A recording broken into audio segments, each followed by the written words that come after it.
fais partie du collectif Shelter. Moi, Florent. On a créé en fait la marque Shelter et on fabrique en fait sur Annecy des lunettes de soleil en bois. Voilà, nous en fait on s'est lancé via la plateforme KissKissBankBank en 2013 parce qu'on a un parcours un peu atypique. On n'est ni opticien ni lunetier, mais on a eu quand même envie de se lancer dans ce monde de l'optique. Et on avait surtout envie de créer un accessoire éco-responsable. Donc c'est pour ça qu'on est parti du bois, qui est abondant dans la région d'Annecy et qu'on collectait via un réseau de scieurs. Et du coup après on s'est dit il faut faire un produit éco-responsable made in France.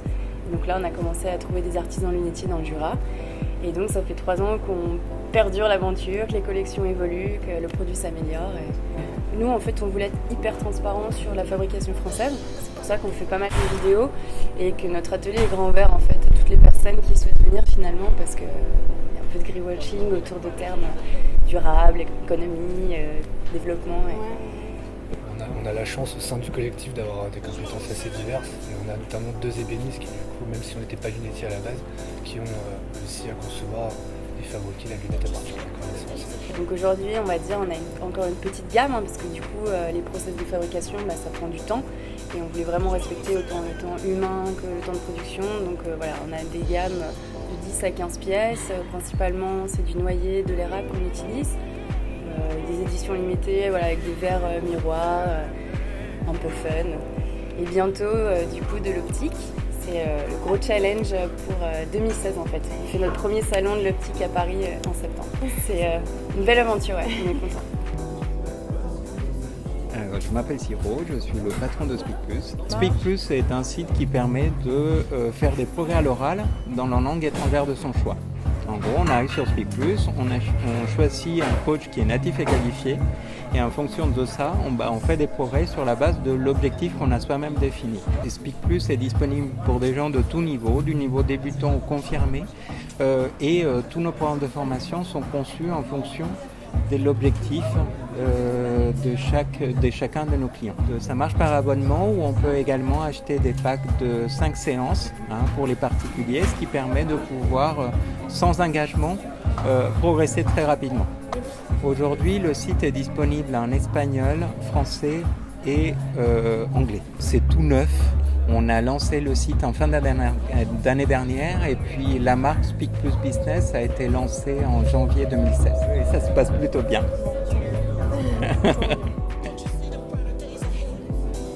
Bonjour, du coup moi c'est David Alexandre Chanel, je suis artiste, ingénieur, entrepreneur. En fait c'est un peu les 3 métiers que je fais au jour le jour en ce moment. Parce que j'ai fondé avec un ami qui s'appelle Jonathan Richer un studio de création art et technologie qui s'appelle Theories. Et Theories en fait c'est le concept de relier l'art et la technologie en faisant travailler ensemble des ingénieurs et des artistes. Donc en fait on fait de la technologie, de la science d'un côté, de l'art et de la recherche artistique de l'autre. Et quand on mélange tout ça, ça va donner des sortes d'expériences en fait un peu différentes, un peu innovantes dans ce qu'on peut appeler l'art numérique ou les nouveaux médias ou encore la creative technology.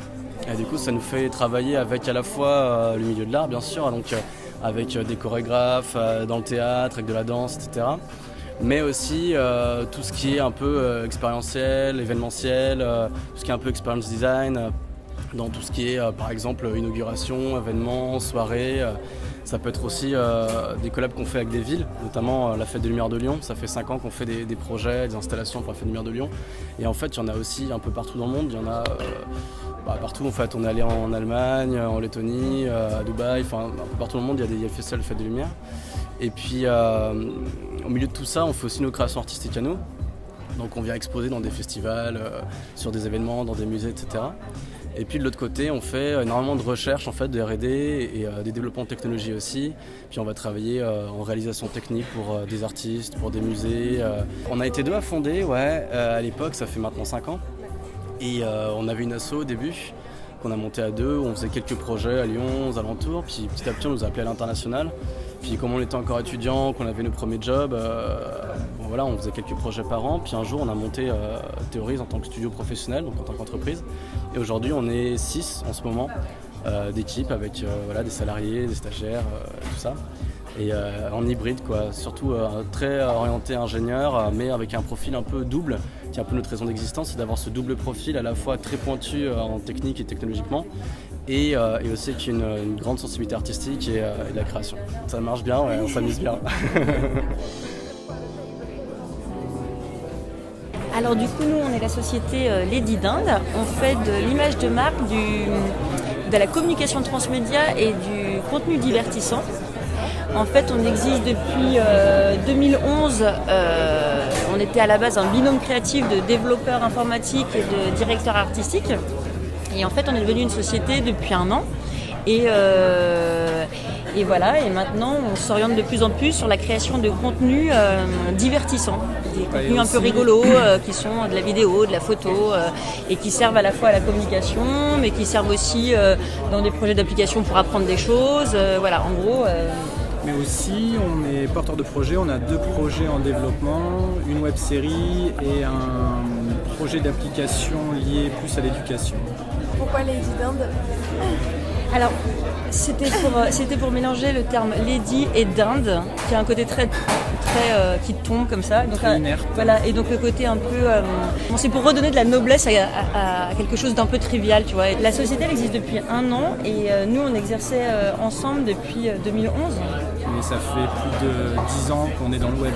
Le positionnement de Lady Dinde, sur notre communication à nous, c'est effectivement c'est tout axé sur le mariage, du mariage entre la partie artistique et la partie technique. Et l'idée, c'est d'inclure la technique dans la partie créative.